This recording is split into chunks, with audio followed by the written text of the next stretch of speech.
They invited the class loser to the 10-year reunion to mock him, and he arrived as the new Duke.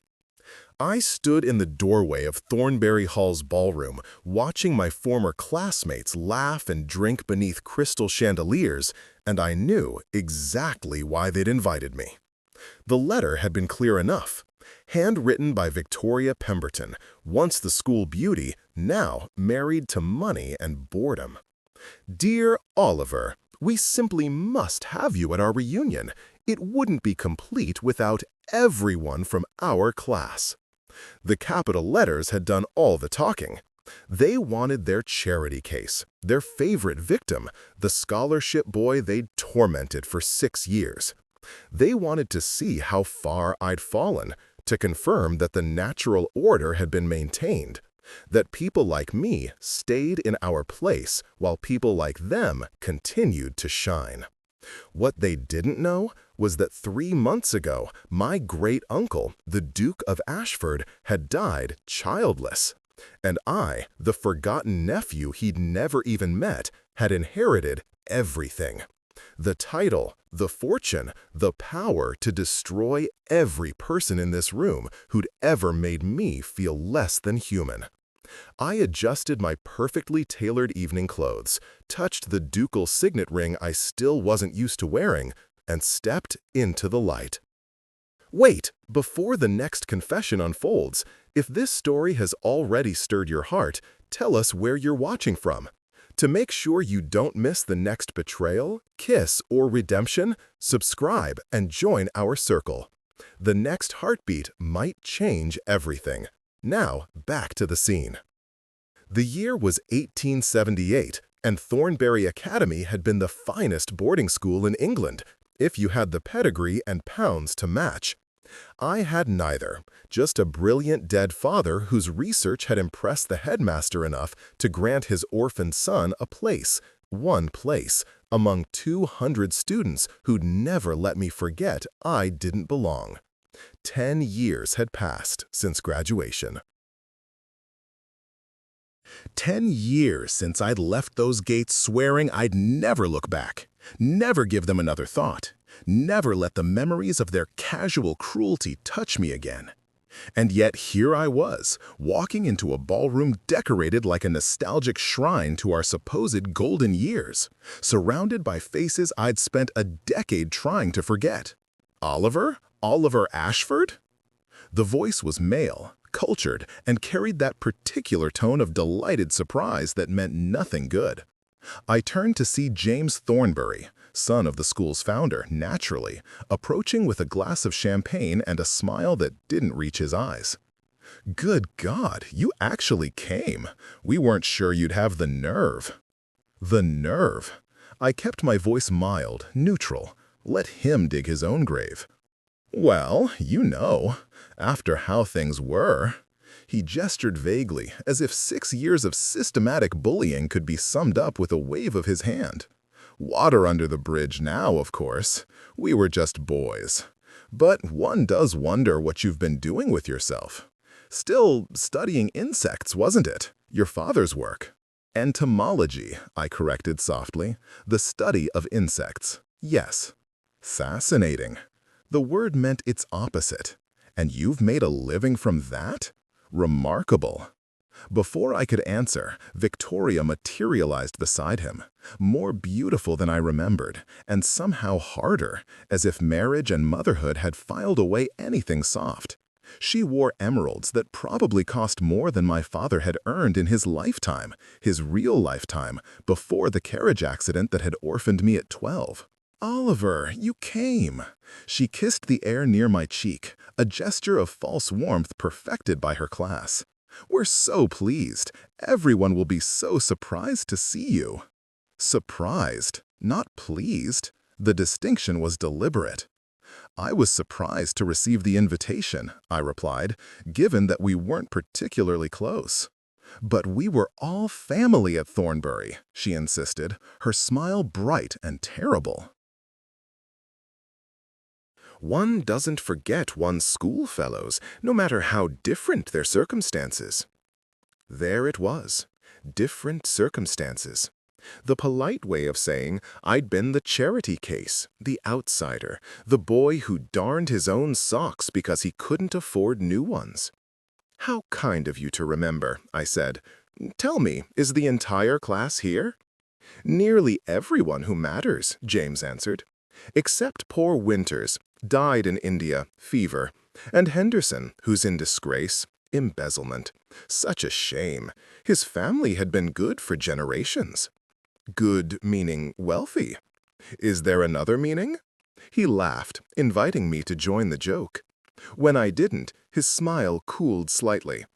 "But come, you must see everyone. They'll be so curious about what became of you." He guided me deeper into the ballroom, one hand on my elbow, like I might bolt.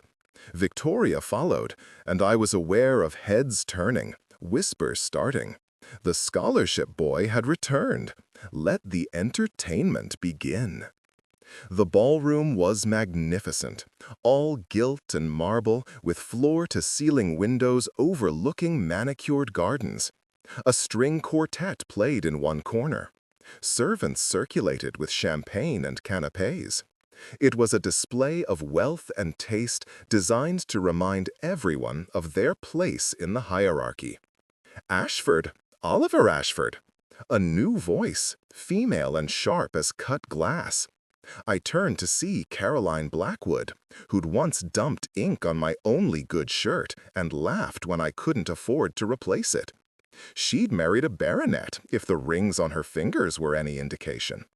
"My goodness, it really is you. We were just saying we couldn't imagine you'd actually attend." "Were you?" I accepted a glass of champagne from a passing servant, noting how the man's eyes flicked to my signet ring and then widened slightly. He'd recognized the crest. And why wouldn't I?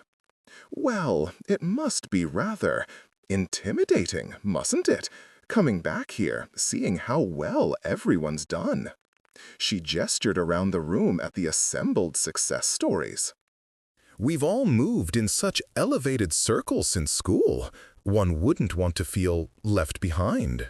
"I can assure you," I said quietly, "I've never felt more appropriately placed." The comment went over her head entirely.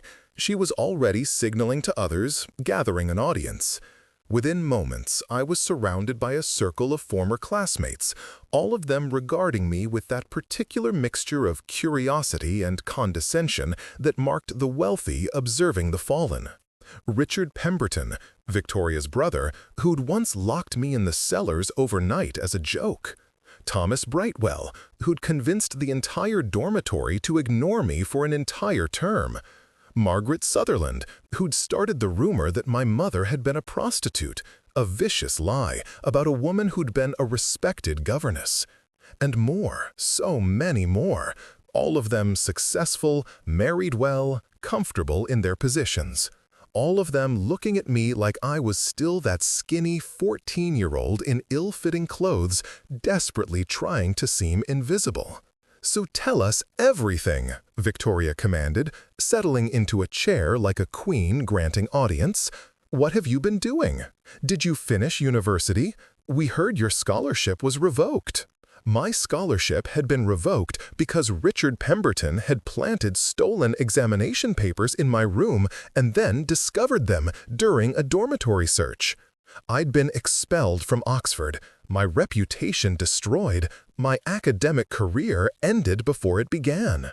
I'd never been able to prove his involvement, but I'd known. Everyone had known, and no one had cared, because I didn't matter.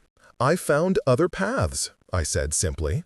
"Other paths?" James laughed. "That's diplomatic. Come now, we're all friends here. You can admit if things have been difficult. We're not monsters. In fact, several of us were just discussing how we might be able to help you. Small loans, perhaps, or connections for employment. We take care of our own, even the less fortunate ones." The condescension was breathtaking. They genuinely believed they were being generous, offering scraps to the charity case while simultaneously relishing my presumed failure. I sipped my champagne and considered my options. I could reveal everything now, watch their faces crumble, savor immediate satisfaction. Or I could play this out, let them dig deeper, make the eventual revelation that much more devastating. Patience had been my constant companion for 10 years. I could wait a bit longer. "That's remarkably kind," I said. "Tell me, what sort of employment did you have in mind?" "Well, with your background in natural history, perhaps something at a museum," Thomas Brightwell suggested. "I have connections at the British Museum. Minor positions, of course, but respectable. Better than field work, certainly. More befitting a gentleman, even one in reduced circumstances. Though I suppose beggars can't be choosers," Caroline added with a tinkling laugh. "Present company excluded from that categorization, naturally." "Naturally," I echoed. Victoria leaned forward conspiratorially. "Oliver, we genuinely want to help. We know things must have been so difficult after your troubles at Oxford, and without family connections, without resources, it must have been nearly impossible to establish yourself. There's no shame in accepting assistance from friends." Friends. The word was obscene in her mouth. "You're all very generous," I replied, "though I confess I'm curious why this sudden concern for my welfare. We weren't close at school. Quite the opposite, if memory serves." A flicker of discomfort passed through the group. Richard cleared his throat. "We were children, Ashford. Children are cruel. Surely you don't hold grudges about schoolboy nonsense?" "Schoolboy nonsense?" I rolled the phrase around like wine. "Is that what we're calling it?" "What else would one call it?" Margaret Sutherland interjected. "Boys tease each other. It's natural. It builds character." "Surely you understand that now as an adult?" "I understand many things now that I didn't then," I agreed. "For instance, I understand exactly why you invited me here tonight." Victoria's smile became fixed. "Because you're one of us, of course, a Thornbury Academy graduate. We wanted everyone here." "You wanted everyone to see how well you've all done in comparison to me," I corrected gently. "You wanted to confirm that the hierarchy we lived under at school has been maintained in the real world, that the scholarship boy stayed beneath you while you all rose to your proper stations. You invited me as a cautionary tale, a contrast to make your own successes seem brighter." The silence was sudden and total. Even the string quartet seemed to pause. James recovered first, laughing too loudly. "My dear fellow, you're being paranoid. We simply wanted to mock me," I finished. "Let's be honest, at least. We're all adults now, as Richard pointed out. We can speak plainly. You bullied me mercilessly for 6 years. You made my life hell.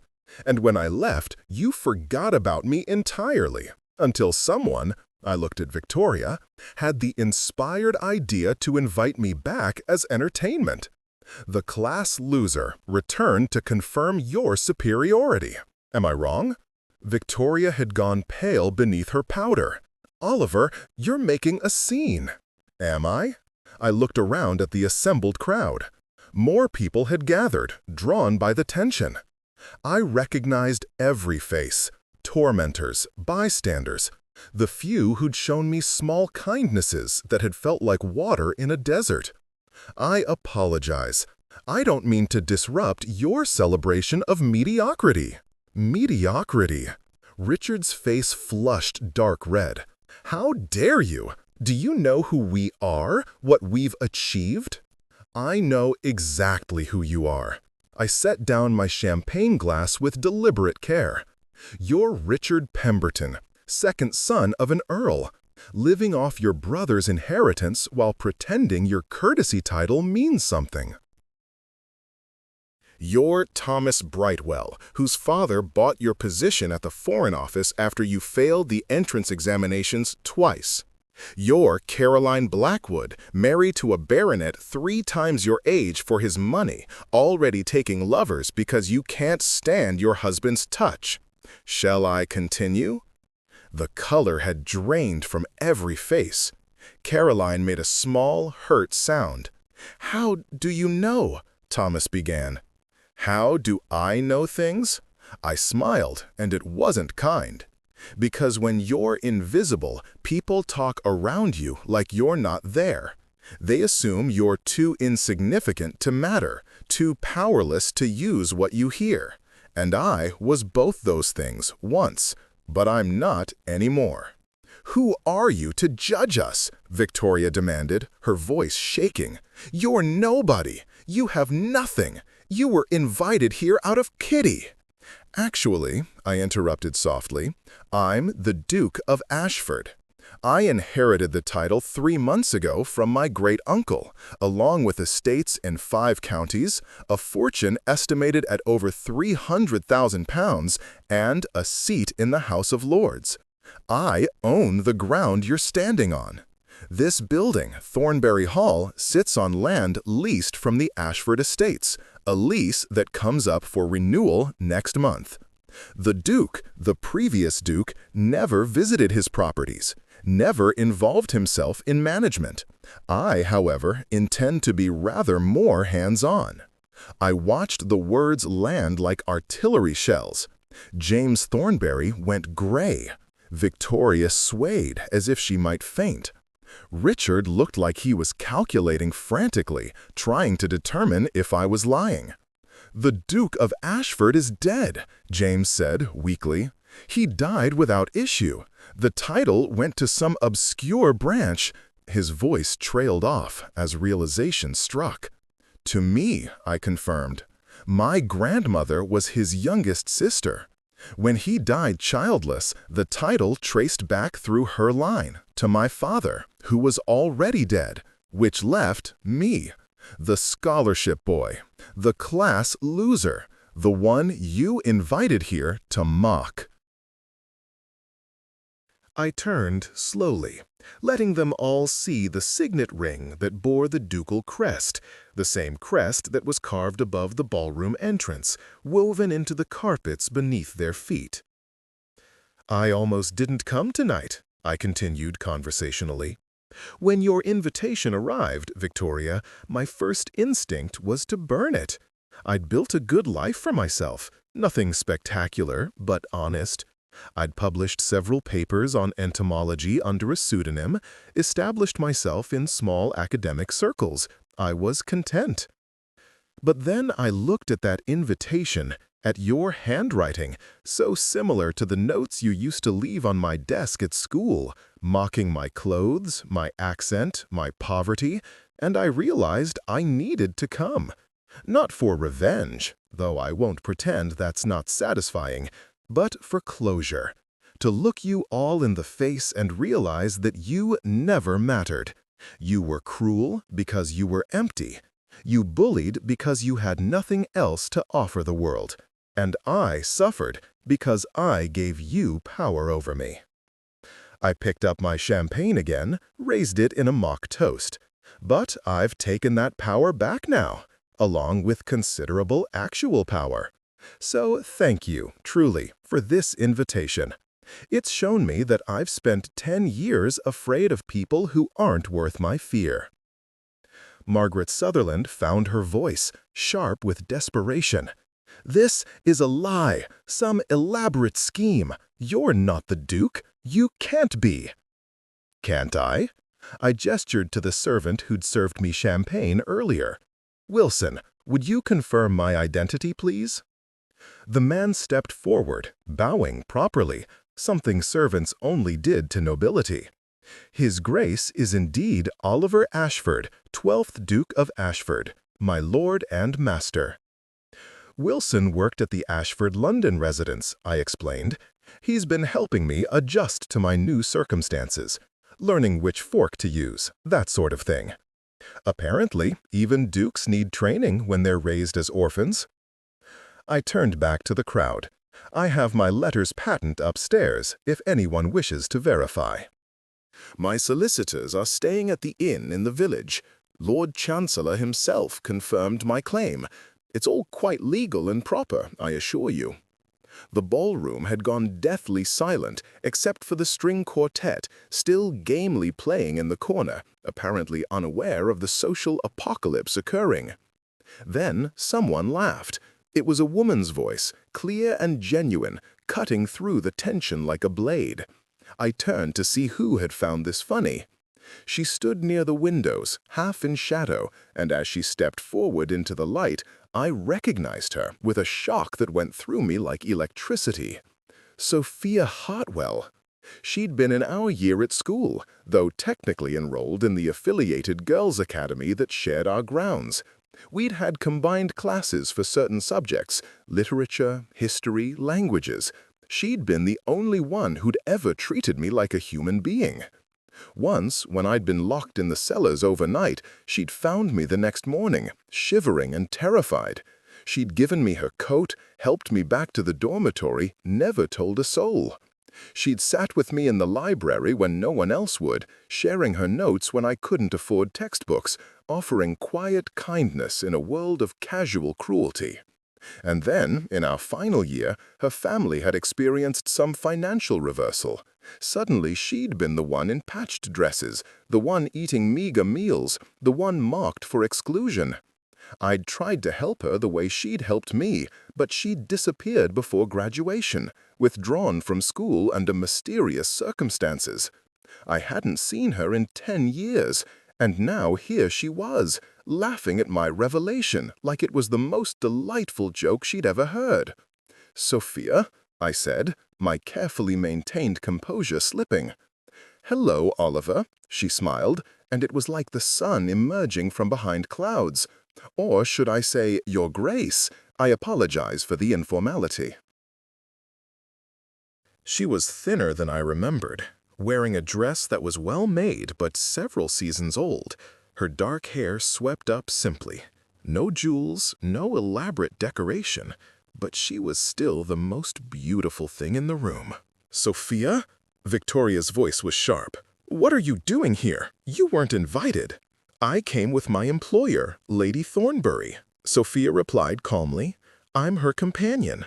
I help her with correspondence, organize her charity work, manage her social calendar. You know, the sort of work fallen gentlewomen do when their fathers lose everything to bad investments." The bitter edge in her voice was new.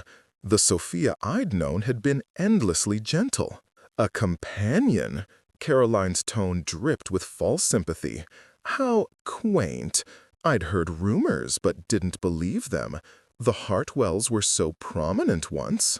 "Once," Sophia agreed, "before my father gambled away our fortune and drank himself to death. But I'm sure you've heard all the sordid details. People like you always do." "Sophia," I said quietly, moving toward her, "I didn't know. Why would you?" She met my eyes directly. "You disappeared after school. We all did. We scattered like leaves and landed where we landed. You in a title, apparently. Me in service. It's all terribly novelistic, isn't it?" Lady Thornbury appeared then, an elderly woman I vaguely remembered as the headmaster's wife, now his widow. She leaned heavily on a cane, her eyes bright and sharp despite her age. "So it's true," she said, studying me with unnerving intensity. "You're the new Duke? I heard the rumors but couldn't quite believe it. Henry Ashford's grandson, hidden away all this time." "Great-nephew," I corrected. "And I wasn't hidden, just forgotten. My great-uncle never acknowledged his sister's family. He considered her marriage to a scholar beneath her." "Academic snobbery," Lady Thornbury sniffed. "Ridiculous. Intelligence matters more than breeding. I told my husband that when he gave you the scholarship." He agreed, though the board fought him. They thought you'd contaminate the other boys with your poverty. "They were right," I said. "I did contaminate them. I showed them that someone without money or connections could still be smarter, still work harder, still succeed. They couldn't forgive that." "No," she agreed, "they couldn't. So they destroyed you instead. I'm sorry for that. My husband would be ashamed of what his school produced. James Thornbury made a strangled sound. Mother! Be quiet, James, she said sharply. You invited this young man here to humiliate him. Don't compound your cruelty with protests. Own what you've done. She turned back to me. What will you do now, Your Grace? You have the power to ruin most of the people in this room. Will you use it? It was the question I'd been asking myself since the solicitors had arrived at my small lodgings 3 months ago with news that changed everything. I looked around at the assembled faces. Fear, mostly. Calculation in some. Richard was probably already planning how to ingratiate himself with the new Duke. Caroline was wondering if her baronet husband could be leveraged for protection. Thomas was mentally tallying his Foreign Office connections. Only Sophia watched me with something like understanding, and maybe hope. I don't know, I admitted. 3 months ago, I would have said revenge didn't interest me, that I'd moved beyond what happened at school. But standing here, seeing you all again, feeling exactly what you intended me to feel before you learned the truth, I'm not sure I'm that noble. Nobility has nothing to do with it, Lady Thornbury said. Justice, perhaps, but nobility? She gestured at the assembled aristocracy. Look at them. Noble birth, common souls. You have the opportunity to teach them that actions have consequences, but you also have the opportunity to be better than they are. And if I'm not interested in being better? The question came out harsher than I intended. Then you'll become what you hated, Sophia said quietly, and that would be the greatest waste of all. The party dissolved rapidly after that. People made excuses, remembered other engagements, suddenly felt unwell. Within an hour, the ballroom was nearly empty, except for servants clearing glassware and Lady Thornbury dozing in her chair. I stood at the windows, looking out at gardens silvered by moonlight, trying to process everything that had happened. I'd imagined this confrontation so many ways over the years, angry, cold, dismissive, but I'd never imagined feeling so hollow afterward. Your Grace? I turned to find Sophia approaching, carrying 2 glasses of whiskey. She offered me one without asking if I wanted it. I thought you might need something stronger than champagne, she said. What I need is to understand why I'm so angry. I took the glass, grateful. I have everything now. Title, wealth, power. Why does seeing them again still hurt? Because wounds don't heal just because you tell them to. She stood beside me at the window, close enough that I could smell her perfume. Something simple, lavender perhaps. Because for 6 years, they taught you that you were less than human. That's not something you forget, no matter what changes externally. You didn't forget either, I observed. I heard the bitterness when you spoke to Victoria. No, I didn't forget. She sipped her whiskey, and I noticed her hand was trembling slightly. I went from being one of them to being invisible in the span of a single term. Suddenly, I understood what you'd lived with all along. The casual dismissals, the vicious gossip, the systematic exclusion. It was educational. I tried to find you after you left school. Your family's house was sold, no forwarding address. My father auctioned everything to pay his debts, then killed himself in the empty house, she said flatly. My mother died of grief 6 months later. I had no siblings, no close relations willing to take in a penniless orphan.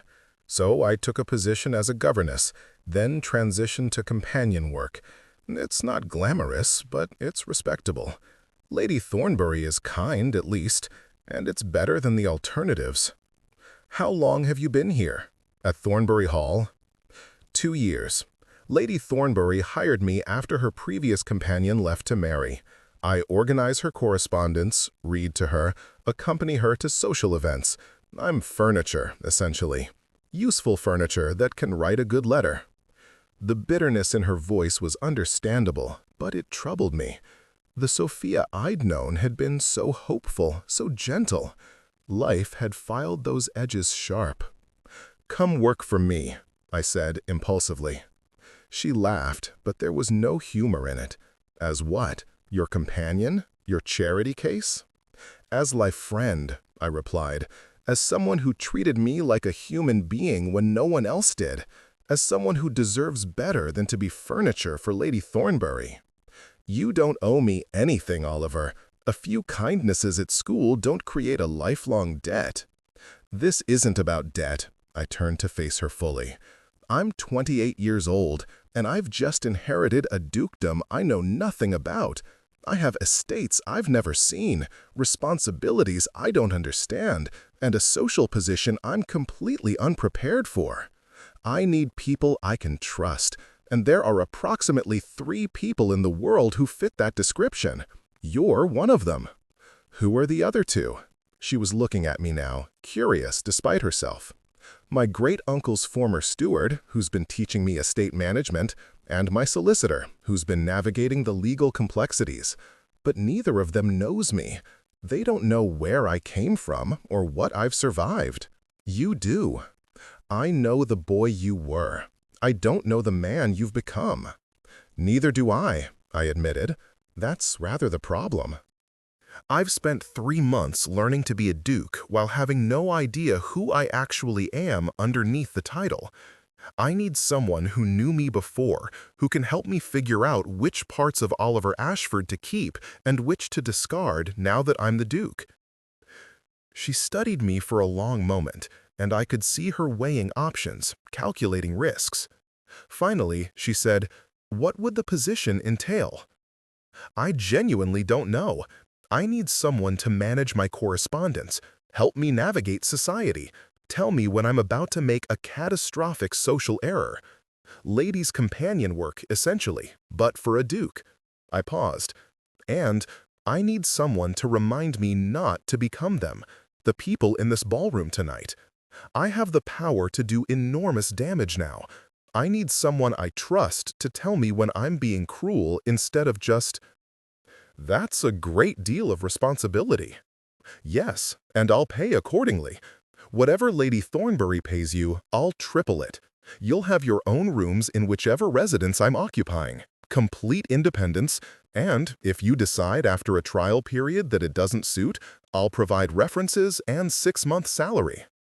Why? The question was almost a plea. Why me, really? "Because you saw me in the cellars," I said quietly. "You found me shaking and terrified, and you didn't tell anyone. You didn't use it against me, didn't mock me for my weakness. You just helped me, asked nothing in return, and never mentioned it again.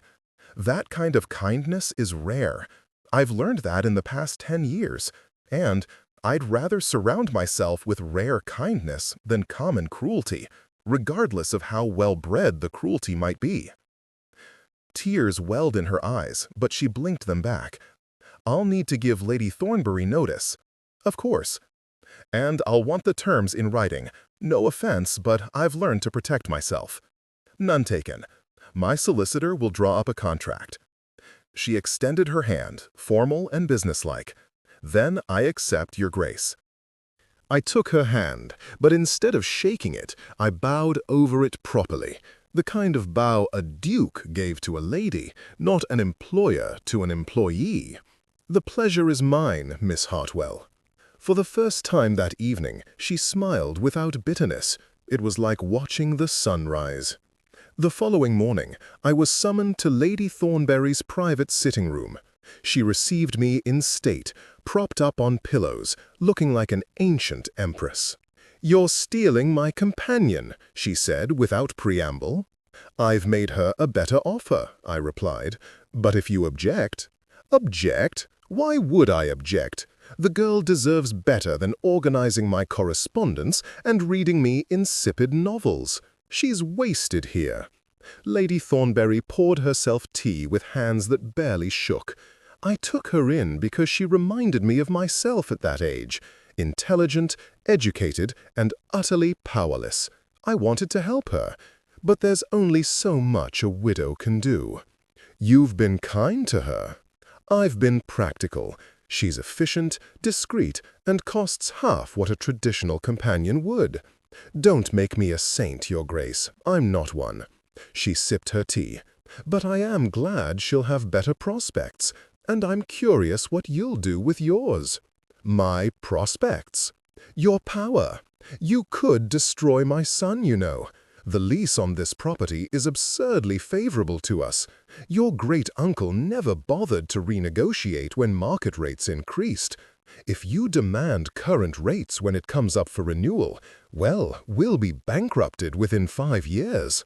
I haven't decided what I'll do about the lease, I admitted. Good. Don't decide in anger. Anger makes poor policy. She set down her cup with a decisive clink. My son is a fool, but he's my fool.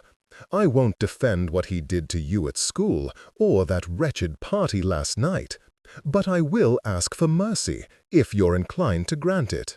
Why should I be? Because mercy is what separates the merely powerful from the genuinely great. She smiled slightly.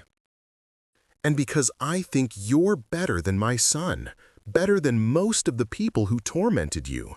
Prove it by being merciful, even if they don't deserve it. Especially then, anyone can be kind to those who deserve it. It takes strength to be kind to those who don't. She leaned forward, suddenly intense. You have a chance to break the cycle, Your Grace, to use your power differently than it's been used before. Don't waste it on revenge. Waste it on justice instead. What's the difference? Revenge is about making them suffer. Justice is about making things right. Figure out which one actually matters to you. I left her rooms with more questions than answers, my head spinning with competing impulses. The part of me that was still that terrified 14-year-old wanted to hurt them all, wanted to make them feel as powerless and afraid as they'd made me feel. But another part, the part that had survived, that had built a quiet life, that had learned to value knowledge over wealth, wondered if Lady Thornberry was right, if revenge would just make me another aristocratic bully, wielding power cruelly because I could. I spent the next week at Thornberry Hall, ostensibly for the reunion events, actually using the time to learn more about the estate and my new responsibilities. My steward, a practical Scotsman named MacGregor, had accompanied me and spent the time reviewing records and making recommendations. The lease is criminally undervalued, he reported bluntly. £500 annually for land that should generate 3,000. Your great-uncle was either a saint or a fool. Neither, just disinterested in his properties. I studied the contracts he'd spread across the desk in my rooms. What happens if I demand current rates? The Thornberrys default within months. The property reverts to your control. You could sell it, lease it to someone else, or simply keep it for your own use. And the school? The school operates at a loss, subsidized by the Thornberry family fortune. No fortune, no school. It would close within 2 years. I imagined Thornberry Academy shuddered. Its legacy ended because I demanded fair payment for my land. Part of me thrilled at the idea. But I thought of my father, who'd been so proud when I'd won that scholarship. He'd never wanted revenge. He'd wanted education, opportunity, knowledge. What if we renegotiated more reasonably? I asked. Higher than current rates, but not so high as to bankrupt them. Make them uncomfortable, but not destitute. MacGregor raised an eyebrow. That's generous, considering. Considering they treated me like dirt? Yes, it is. But my father believed education mattered more than class. I won't be the reason that school closes, even if the people running it are contemptible. You're a better man than I'd be, Your Grace. We'll see, I replied. Draw up new lease terms, fair but firm. And MacGregor, I want scholarships. Scholarships? At Thornberry Academy. I'll endow 5 full scholarships annually for students of merit, regardless of their family's wealth or position. That's my condition for the lease renewal." His face split into a rare smile. "Your father would be proud." "Maybe. Or maybe I'm just salting the earth, planting seeds that will eventually strangle the aristocratic exclusivity that makes places like Thornbury so toxic." I signed the documents he'd prepared. Either way, education matters more than revenge. The next day, I met with James Thornbury in his father's old study to discuss the lease. He arrived looking like he'd aged 10 years in a week, his face drawn and anxious. "Your Grace," he began, "I want to apologize." "Don't." I held up a hand. "Don't apologize now that I have power over you. It's meaningless. If I were still the scholarship boy, you wouldn't be sorry. You'd still be looking for ways to humiliate me." He opened his mouth, then closed it. "Finally," he said, "you're right. I am sorry, but you're right that the timing makes it worthless. What do you want from me?" "New lease terms. Fair market rate, adjusted annually for inflation. In exchange, the Ashford Estates will endow 5 full scholarships annually at Thornbury Academy, to be awarded strictly on merit. No preference for title, wealth, or family connections." 5 scholarships? He looked stunned. "That's extremely generous. It's pragmatic. I don't want to destroy the school. I want to change it. In 20 years, there will be 100 former scholarship students, students who might have been turned away otherwise. Some of them will be like me, brilliant and poor. Some will be different. But all of them will remember that education was given to them because they deserved it, not because their fathers bought it. That matters more than revenge. The board won't like it. The board," I said pleasantly, "can accept my terms or find new premises. Their choice." He laughed suddenly, bitter but genuine. "You've become more aristocratic than most aristocrats. That's a very ducal negotiation." "I'm learning." I stood, indicating the meeting was over. "You have 1 week to accept. After that, I'll pursue other options." He accepted in 3 days. The new lease was signed with much ceremony, and I endowed the scholarships with a public announcement that made me briefly famous in educational circles. Reformers praised it as progressive. Conservatives grumbled about the dilution of proper standards. I didn't care about either reaction. I cared that my father's dream, that intelligence and merit might matter more than birth, would continue, carved into the foundation of the institution that had tried to destroy me. It wasn't revenge. It was something better. 3 months later, I stood in the Great Hall of Ashford House in London, my primary residence, and tried to remember how I'd survived in a 2-room lodging. The house had 60 rooms, 2 ballrooms, and a library that made me weep the first time I saw it. Sophia had moved in a week earlier and was systematically organizing my chaos. She'd hired staff, established routines, taught me which servants did what, and generally prevented me from making catastrophic social errors. "You have 17 invitations for this week alone," she reported, entering the library where I was pretending to understand estate ledgers. "Most of them because people want to inspect the new Duke. You're a curiosity." How flattering! You could refuse them all. And confirm that I'm socially incompetent? No, I need to establish myself. I set aside the ledgers with relief. Which are most important? Lady Pemberton's ball is essential. She's Victoria's mother-in-law, absolutely ruthless about society. If you refuse her invitation, you'll be marked as eccentric at best, hostile at worst. Victoria's mother-in-law. I laughed without humor. The universe has a twisted sense of irony. "You don't have to go," Sophia said quietly. "You have enough power now that you can simply ignore her." No, I won't give them the satisfaction of thinking I'm afraid. I stood, pacing to the windows. Besides, running away is what I did for 10 years. I think I'm done running. There's a difference between running and strategic retreat. Maybe, but I need to prove, to them, to myself, that I can face them without flinching, that they don't have power over me anymore. She came to stand beside me at the window, looking out at the London street below. "Oliver, can I ask you something?" "Of course." "What do you want? Really? You've got the title, the wealth, the power to hurt the people who hurt you. You've chosen education over revenge. You've been merciful when you could have been cruel. But what do you want?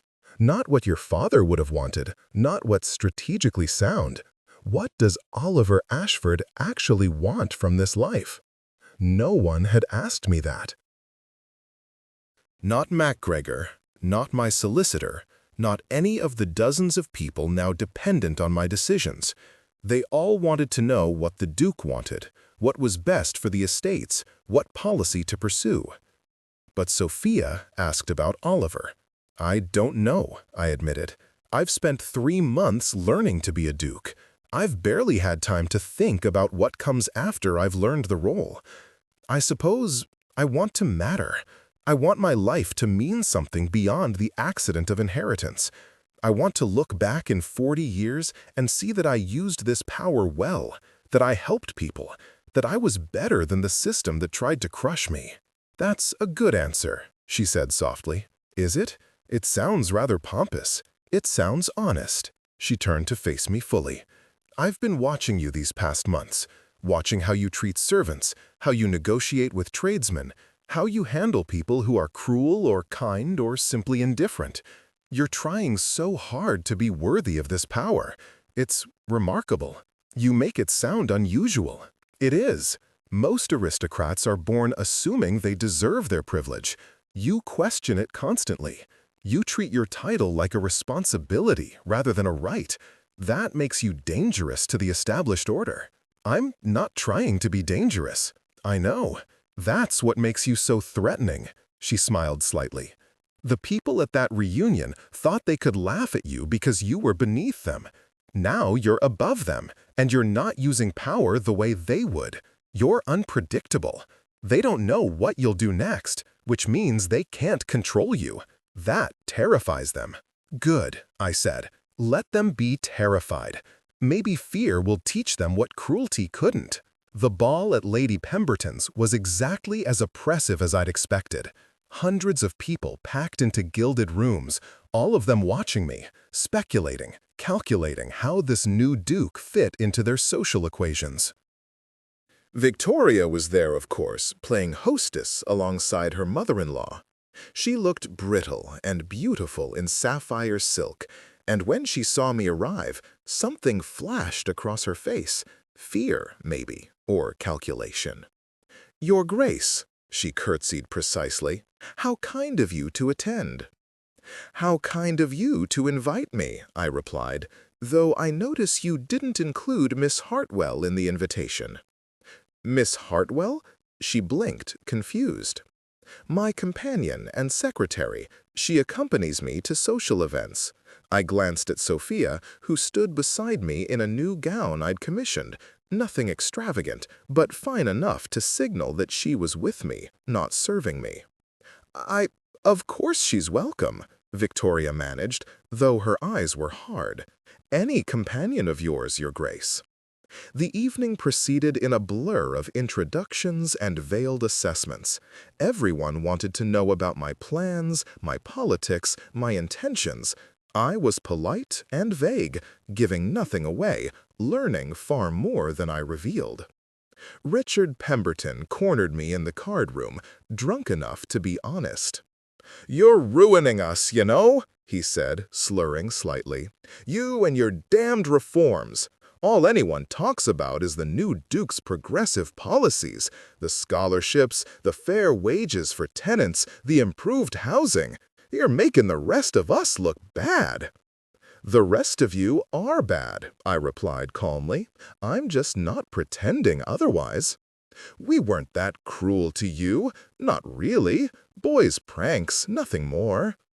"You locked me in cellars, stole my belongings, spread vicious rumors, destroyed my academic career, and made every day of my life hell for 6 years. If that's your definition of boys' pranks, your moral compass is even more broken than I thought." "It was just He struggled for words. You were different. You didn't belong. We were just maintaining standards. By tormenting a child whose only crime was being poor? Those are terrible standards, Richard. What do you want from us? He leaned close, desperate. You've won. You're the Duke. You have everything. Can't you just let it go? I have let it go, I said. I'm not destroying you. I'm not using my power to ruin you. I'm simply refusing to pretend that what you did was acceptable. I'm refusing to let you rewrite history as harmless fun. You were cruel, and I'm not going to absolve you of that just because acknowledging it makes you uncomfortable. You self-righteous. He caught himself, remembering who he was talking to. Your Grace.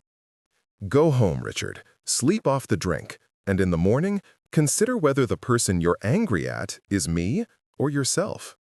He stumbled away, and I found Sophia watching from across the room with an expression I couldn't quite read. Later, in the carriage home, she said, You were kind to him, kinder than he deserved. Was I? I thought I was rather harsh. You told him the truth without destroying him. You could have done worse. I could have done much worse, I agreed. But what would that accomplish? Richard Pemberton is a weak, foolish man who will never amount to anything significant. Ruining him wouldn't prove anything except that I can be as cruel as he was, and I'm trying to be better than that. Are you succeeding? I looked at her in the dim carriage light. I don't know. Some days I think I am. Other days I just feel tired. Tired of proving myself. Tired of being watched and judged. Tired of carrying this title that I never asked for. You could give it up, she suggested. Abdicate, somehow. Return to your entomology studies. And let everything revert to someone else? Probably a distant cousin who'd reverse all the reforms, close the scholarships, raise rents on the tenants? No, I'm stuck with this responsibility now. Stuck, she echoed. Is that how you see it? It's terrible? It's honest. She was quiet for a moment, then said, Can I tell you something? Always. I've been watching you navigate this world for months now, watching you balance justice and mercy, power and responsibility. And I keep thinking that if everyone with power approached it the way you do, questioning themselves, trying to be worthy of it, the world would be very different. That's perhaps too generous. It's not generous enough. She met my eyes directly. You're a good man, Oliver Ashford. You were a good man before you became a duke, and you're a good man after. The title didn't change that, and that's rare, vanishingly rare in this world. Something shifted between us in that moment. Something that had been hovering at the edge of awareness for months suddenly came into focus. I cared about her, not just as a friend, not just as an employee. I cared about what she thought, what she felt, whether she was happy. And judging by the way she was looking at me, the feeling might be mutual. Sophia, I began, then stopped, unsure. Yes? I'm glad you're here. Not just for the practical help, for everything else too. She smiled, soft and genuine. So am I. The carriage rolled through London streets, carrying us back to Ashford House. And I thought about the strange paths that had brought us here. 2 orphans, 2 scholarship students who hadn't fit into the aristocratic world we'd been thrust into. Now, one of us was a duke, and the other his companion. But underneath the titles and positions, we were still the same people we'd been at 14, trying to survive, trying to be decent, trying to matter. Maybe that was enough. Maybe that had always been enough. The next 6 months transformed my life in ways I couldn't have imagined. The reforms I'd implemented at Thornbury spread to my other estates. Fair wages, improved housing, medical care for tenants. It cost a fortune, but the estates had been accumulating wealth for generations. It was time to use it for something beyond gilding more ballrooms. I also began using my seat in the House of Lords, speaking on education reform and workers' rights. My speeches were not popular with my fellow peers, but they were noticed. Newspapers picked them up, reformers quoted them, and slowly, reluctantly, I became a voice for change. And through it all, Sophia was beside me. Not behind me, not following meekly, beside me. She edited my speeches, challenged my assumptions, reminded me when I was being too idealistic or too cynical. She knew when I needed encouragement and when I needed harsh truth. She also knew me in ways no one else did. Knew about the nightmares I still had sometimes, dreams of being locked in cellars or expelled from school. Knew about the imposter syndrome that whispered, I didn't deserve this title, this wealth, this power. Knew about the days when I just wanted to walk away from everything and go back to studying insects in peaceful obscurity. You can't go back, she told me one evening when I'd voiced that particular fantasy. We were in the library, reviewing correspondence. Not because you're bound by duty, you could abandon that if you truly wanted, but because you know too much now. You've seen how the system works, how power is used and abused. You can't unknow that. And you're not the kind of person who can know injustice exists and simply ignore it. You make me sound rather exhausting. You are exhausting. You're also inspiring. It's a complicated combination.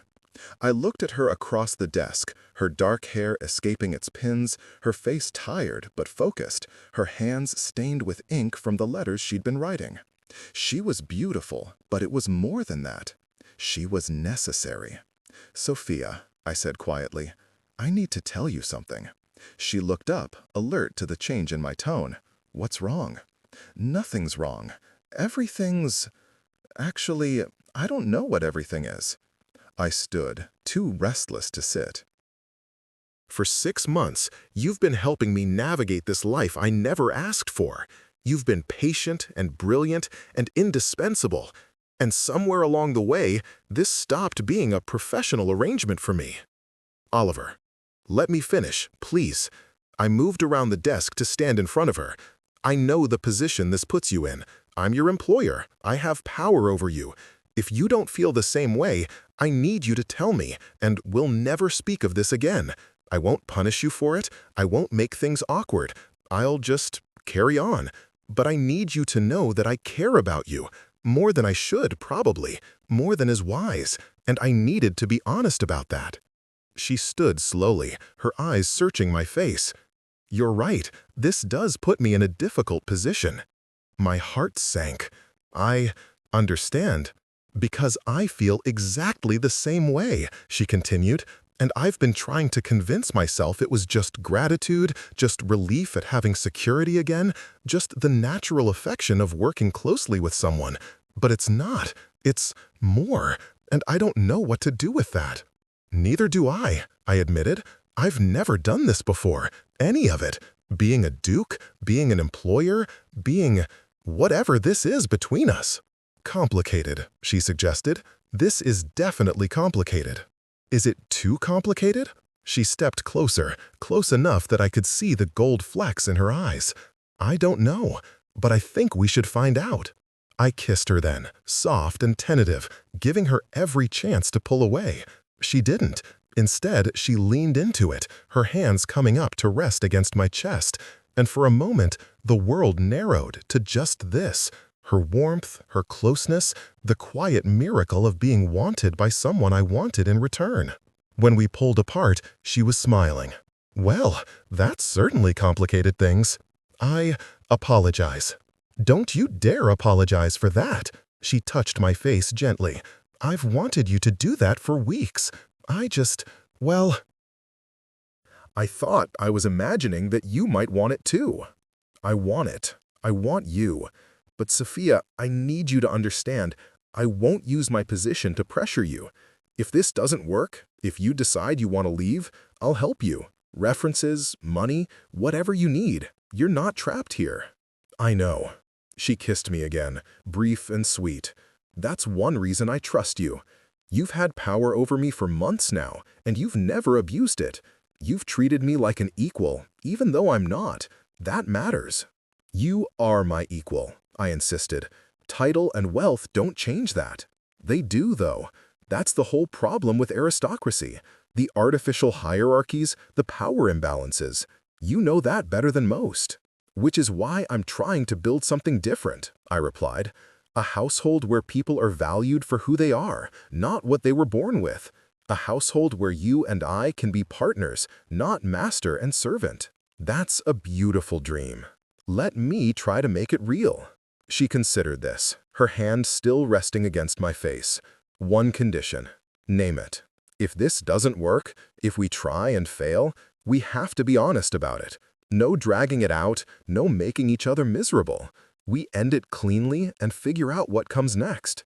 I won't be trapped in a failing relationship with my employer. Agreed. I took her hand, kissed her knuckles. And if it does work, what then?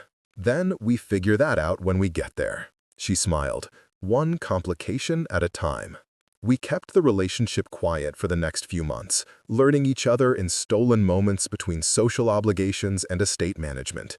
It was strange and wonderful and terrifying, all at once. I'd never been in love before. I'd never had time for it, never had the luxury of thinking about romance when I was just trying to survive.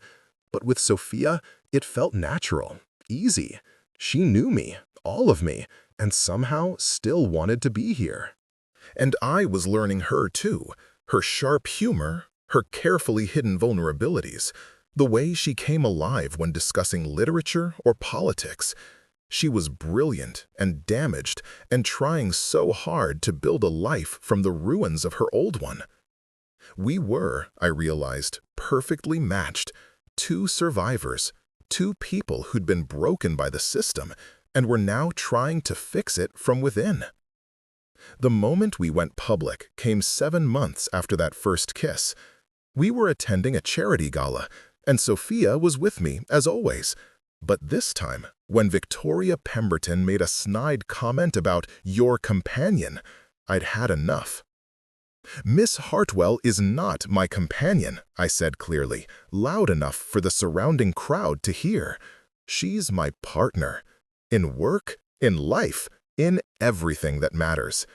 And I'd appreciate it if you'd show her the respect she deserves. Victoria went pale. The crowd around us had gone silent. Sophia touched my arm gently. Oliver. No, I'm done pretending. I turned to face the assembled aristocracy. Many of you knew me at school. You knew me as the scholarship boy, the charity case, the one who didn't belong. You made sure I knew it too. And now that I have a title, you expect me to pretend none of that happened, to play by your rules, to maintain your hierarchies, to keep people like Miss Hartwell in their place. But I'm not going to do that, because the system you're defending is rotten. It elevates birth over merit, wealth over character, appearance over substance. It creates people like you, I gestured at Victoria, who are beautiful and empty and cruel because you've never had to be anything else. Your Grace, someone protested, this is hardly appropriate. What's not appropriate is the way you all treated me. What's not appropriate is locking children in cellars as pranks. What's not appropriate is destroying someone's academic career out of malice. What's not appropriate is inviting someone to a reunion specifically to humiliate them. I took Sophia's hand, but I'm done being angry about it. I'm done letting you define me by your cruelty. I'm building something different, a household, estates, a life based on different principles. Principles where people like Sophia Hartwell are valued for their intelligence and character, not dismissed for their lack of fortune. And if that makes me a radical, if that makes me unfit for polite society, then so be it. I'd rather be unfit than corrupt. The silence was absolute. Then, from the back of the room, someone began to applaud. It was Lady Thornberry, leaning on her cane, a fierce smile on her ancient face. "About time someone said it," she called out. "Well done, Your Grace." Others joined the applause, not many, but enough. The younger sons, the poor relations, the people on the edges of aristocracy who'd seen its ugliness up close. Victoria looked like she might cry. Richard had disappeared entirely, and the rest of the crowd was split between shocked disapproval and reluctant consideration. Sophia squeezed my hand. That was either very brave or very foolish. Probably both, I admitted, but I meant every word. "I know you did," she smiled up at me. "That's why I love you." The words hit me like a physical blow. She'd never said it before. We'd both been too careful, too afraid of the power imbalance, too aware of everything that could go wrong. "You love me?" I whispered. "I love you," she confirmed. "I love that you're trying to be better than the world that made you. I love that you question your own power. I love that you see people, really see them, instead of just their titles and positions. I love you, Oliver Ashford. Duke or not, wealthy or not, powerful or not, I just love you." "I love you too," I said, my voice breaking slightly. "I have for months. I just didn't know how to say it." "You just did." We left the gala shortly after, returning to Ashford House through London streets. And for the first time since inheriting this impossible title, I felt like I'd made the right choice. Not about the estate management or the political speeches or the social reforms, but about building a life with someone who saw me, who knew me, who loved me not despite my past, but because of it. 1 year after that disastrous reunion, I stood in the same ballroom at Thornbury Hall. But this time, everything was different. The room was full of scholarship students from Thornbury Academy, the first year's worth of recipients from my endowment program. They were here for an award ceremony, and they were brilliant and eager and completely out of place in this gilded space, just like I'd been. Lady Thornbury presided over the ceremony from her wheelchair. James Thornbury stood beside her, looking uncomfortable but resigned. The aristocratic board members sat in the back, radiating disapproval. "These young people represent the future," I said in my speech. "Not because of their family names or their father's wealth, but because of their minds, their work ethic, their potential. We're investing in them not as charity, but as recognition that intelligence and merit matter more than accident of birth." One of the students, a girl with fierce eyes and patched sleeves, asked during the reception, "Your Grace, is it true you were a scholarship student here?" "It is," I confirmed. "And they treated you badly because of it?" "Yes, very badly." "So why did you endow scholarships here? Why not let the school die?" "Because the school isn't the problem," I replied. "The attitudes are the problem. The system that values wealth over worth is the problem. If I destroyed the school, I'd just be removing one venue for education. But if I change who gets educated here, if I force this institution to recognize merit regardless of class, then maybe, slowly, gradually, the attitudes change too." She considered this. "That seems optimistic." "Probably.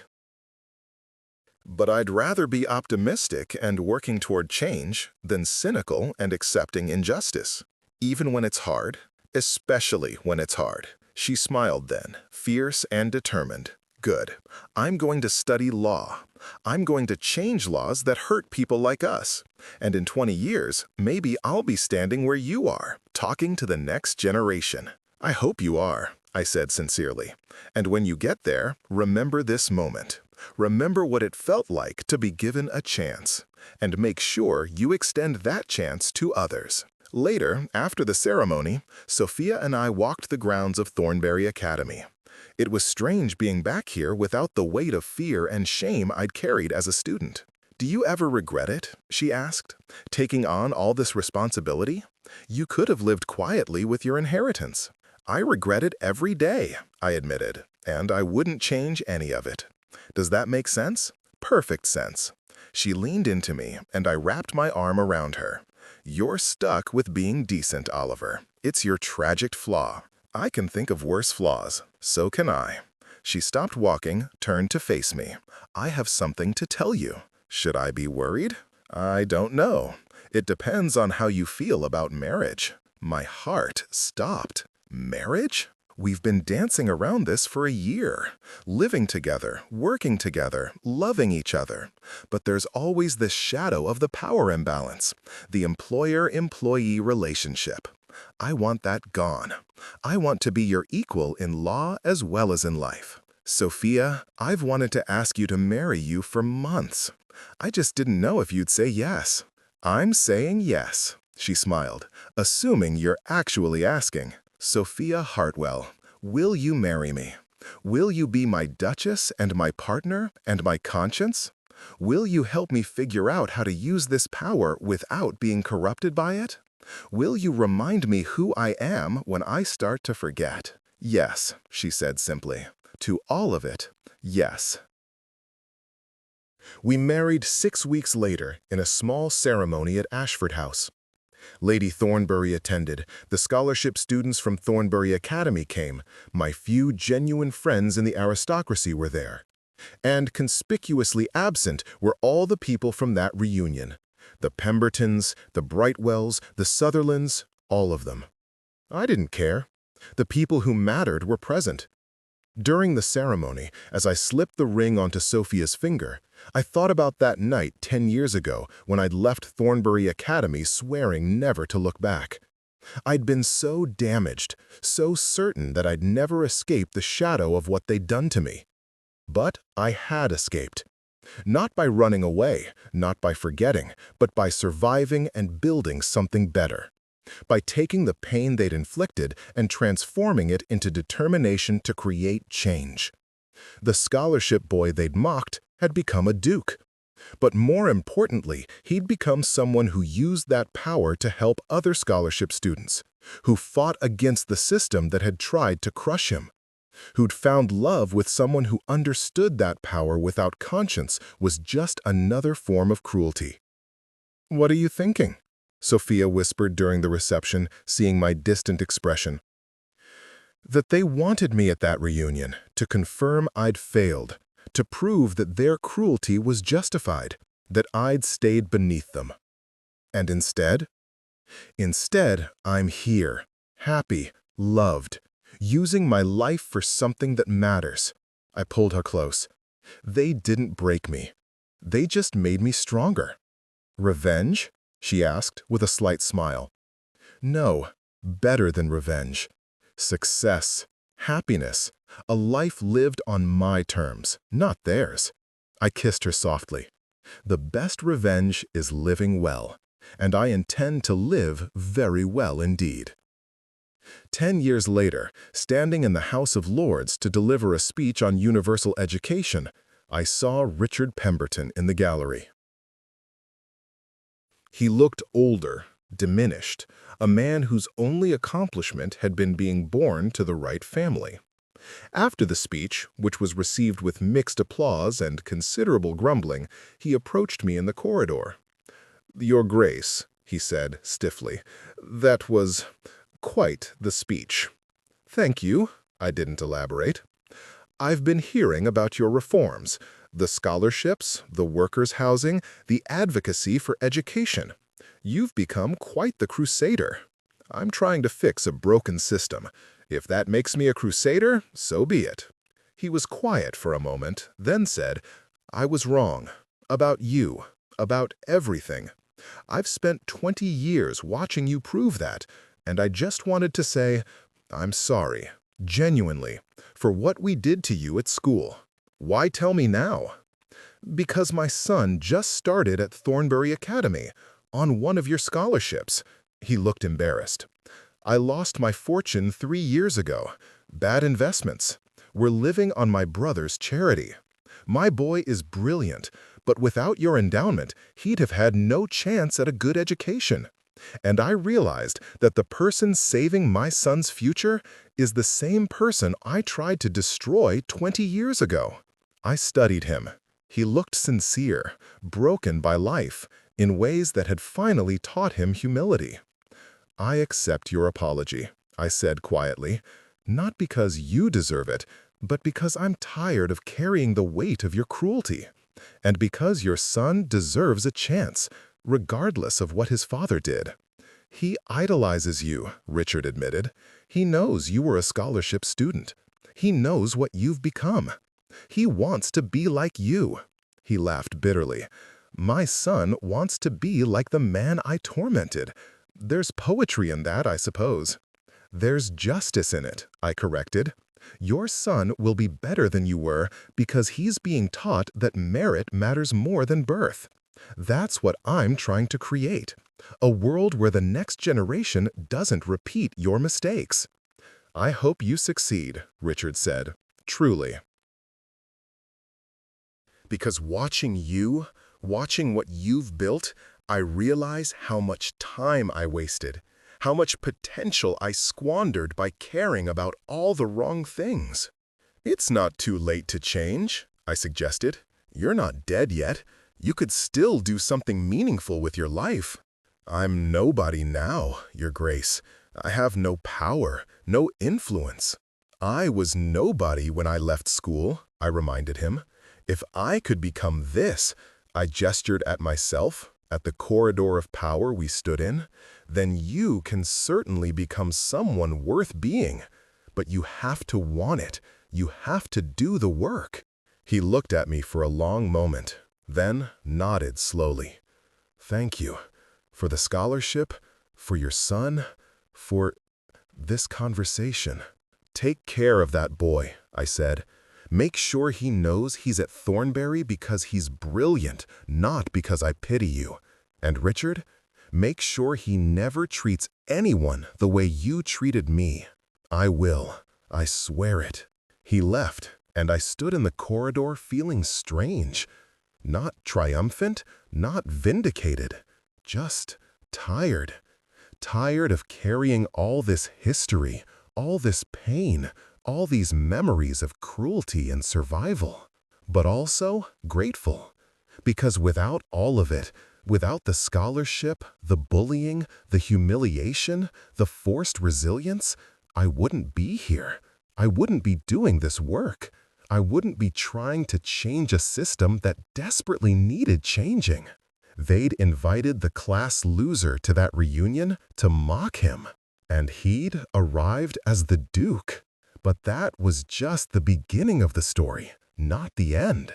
The end was this: using that power, that position, that privilege to make sure no other scholarship student had to endure what I had. To create opportunities, to break down barriers, to prove that intelligence and character mattered more than birth. That night, back at Ashford House, I found Sophia in the library with our 2 children, a daughter of 8 and a son of 5, both reading by lamplight while their mother worked on correspondence. "Papa!" they both cried, launching themselves at me. I caught them, held them close, and thought about how different their childhood was from mine. They would never know poverty, never fear for their future, never feel less than human because of their circumstances. But I was making sure they understood privilege came with responsibility, that their comfort was built on the work of others, that they owed the world their best efforts, their compassion, their commitment to justice. "How was Lord's?" Sophia asked, smiling at me over the children's heads. "Exhausting. Productive. Strange." I set the children down. Richard Pemberton apologized. "Did you accept?" "I did. His son is on one of our scholarships." "The universe does have a sense of humor," she observed. "Or a sense of justice." I sat beside her, our children climbing into our laps, and looked around at the library, at the thousands of books I'd collected, at the comfortable space we'd created, at the family we'd built. This was what mattered. Not revenge, Not vindication, not proving anything to the people who'd hurt me. Just this: love, purpose, the daily work of trying to be decent in an often indecent world. They'd called me the class loser. Maybe I was. But I'd lost at their game, playing by their rules, measuring success by their standards. And then I'd made my own game, my own rules, my own definition of success. And by that measurement, I'd won everything that mattered.